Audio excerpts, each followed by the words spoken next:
Perkenalkan, nama saya Ali Jessica Ahmadini dari SMPN 2 Sumber.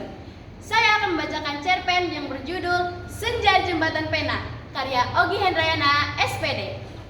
Libur telah tiba, libur telah tiba, hatiku gembira. Senandung yang terdengar riang dari mulut kecil Tiara. Keceriaan menyambut waktu liburan pun dirasakan oleh semua siswa SD Cendrawasih. Sorak-sorai terdengar di seluruh penjuru sekolah. Dengan sembari menenteng rasa makanan, langkah Tiara menggebu menuju rumah sekolah. Beban tas di pundaknya pun tak ia rasa. Sudah terbayangkan dalam pikirannya bagaimana menyenangkannya liburan di Jakarta. Pak! Bapak! Suara dengan mainan tangannya membuat Bapak menoleh. Senyum sumringah keduanya terlihat jelas. Bapak menurunkan helm ke tangan Tiara yang penuh dengan barang bawaan. Tak tega melihat Tiara kesulitan. Helm kuning berbunga itu dipakaikannya ke kepala Tiara. Let's go! Tangannya menunjuk ke arah jalan raya. Bapak menancapkan gas segera berlalu di sekolah.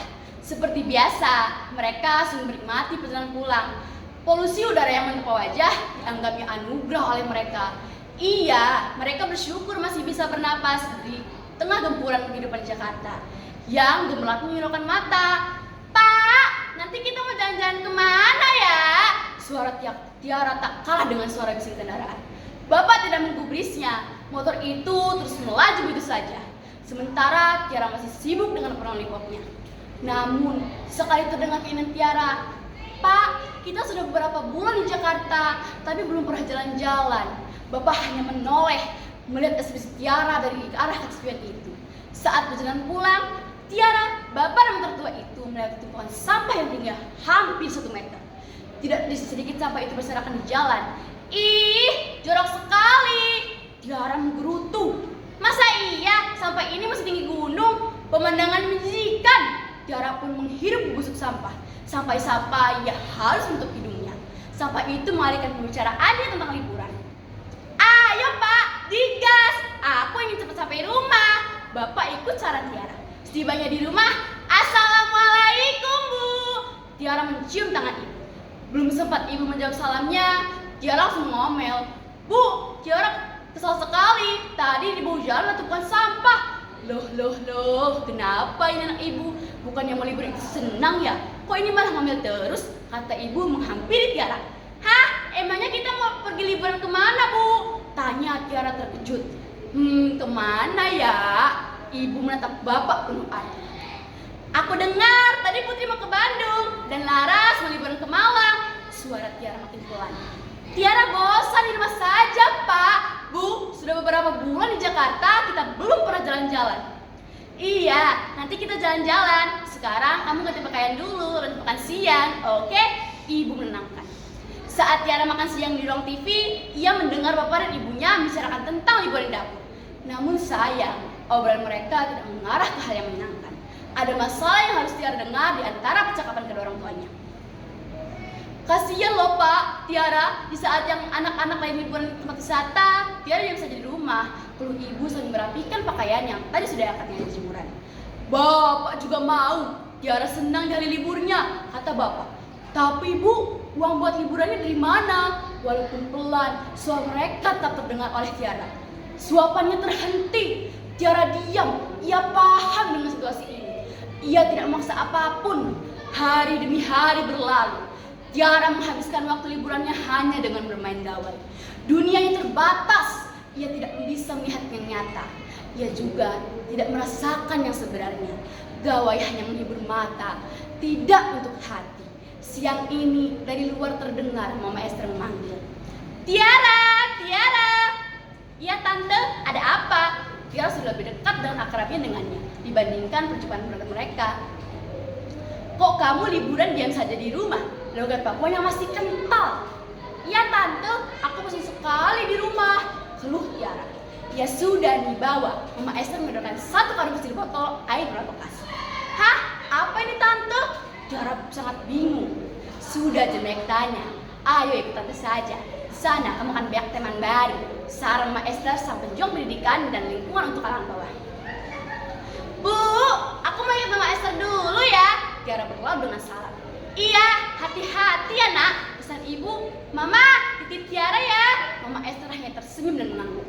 "Tante, memangnya kita mau kemana?" tanya Tiara heran. Namun langkahnya tetap sigap mengikuti Mama Esther dari belakang.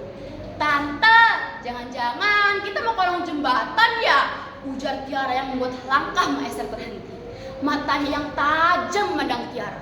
Tiara pun gugup dibuatnya dan merasa bersalah. Mama Esther berkata, "Iya, betul Tiara, kita akan pergi ke sana." Sampainya di sana, tampak jelas kehidupan di bawah jembatan. Gubuk-gubuk berjejer, sampah pun tak terelakkan ada di mana-mana. Namun, ada senyum yang menyambut mereka berdua. Tiara dan Mama Esther disambut hangat oleh 7 orang anak yang menantinya keduanya sedari tadi. Ketujuh anak itu adalah tunas bangsa yang tumbuh di tempat yang salah. Mereka memiliki kemauan yang keras untuk belajar. Namun, kehidupan memaksa mereka untuk memilih dari pagi sampai pukul 14.00. Mereka disibukkan dengan mencari barang rongsokan. Bukan untuk menjaga lingkungan, tetapi untuk mencari uang. Sebuah pena dan buku lusuh berada di gambar mereka. Di hadapan mereka, tampak sebuah papan tulis yang terlocit miring di dinding beton jalanan. Mereka akan belajar. "Anak-anakku, perkenalkan, ini teman baru kalian, yaitu Tiara. Ayo beri salam Tiara. Selamat siang menjelang sore teman-teman. Aku Tiara, tangganya Mama Esther. Senang berjumpa dengan kalian," ujar Tiara. Saat berkenalan di depan mereka, Tiara fokus melihat kepada seorang anak kecil berusia 4 tahun yang membawa boneka beruang. Tiara sangat mengenal boneka itu. Lalu ia menghampiri anak kecil itu dan bertanya, "Dek, bagus ya boneka beruangnya?" "Iya Kak, aku dikasih Kak Tiara dari RC Cendrawasih," jawab anak itu polos. Tertulis di belakang labelnya, "Tiara." Benar saja, ternyata boneka beruang itu milik Tiara yang sumbangkan saat ada acara bakti sosial di sekolahnya. Tiara sangat bahagia, barang kesukaannya berada di tangan yang tepat. Seakan boneka beruang itu menjadi penghibur anak kecil itu yang ditinggalkan ibunya meninggal dunia. Keduanya mendapat tepuk tangan yang mengharukan. Tiara dan ketujuan barunya itu makin bersemangat mengikuti kegiatan Mama Esther. "Tiara ingin lingkungan kita bersih dari sampah, Mama. Tiara juga ingin bumi kita sehat kembali," ujar Tiara sambil duduk bersila. "Tapi bagaimana caranya ya?" tanya Tiara. Mama Esther memberi solusi kepada mereka. "Bagaimana kalau kita gunakan jurus 3R saja?" Tiara penasaran. "Jurus 3R itu apa, Mama?" Jurus 3R itu berasal dari singkatan reduce, reuse, dan recycle. Jelas Mama Esther? Reduce berarti mengurangi sampah, sarannya. Misalnya, Tiara dan yang lainnya bisa membawa botol minum sendiri dari rumah untuk mengurangi sampah botol plastik. Reuse berarti menggunakan kembali barang bekas, misalnya kaleng, bekas biskuit bisa digunakan kembali untuk tempat menabung. Lanjut Mama Esther, recycle berarti mendaur ulang. Kalian bisa memanfaatkan botol bekas untuk jadikan tempat menyimpan alat tulis.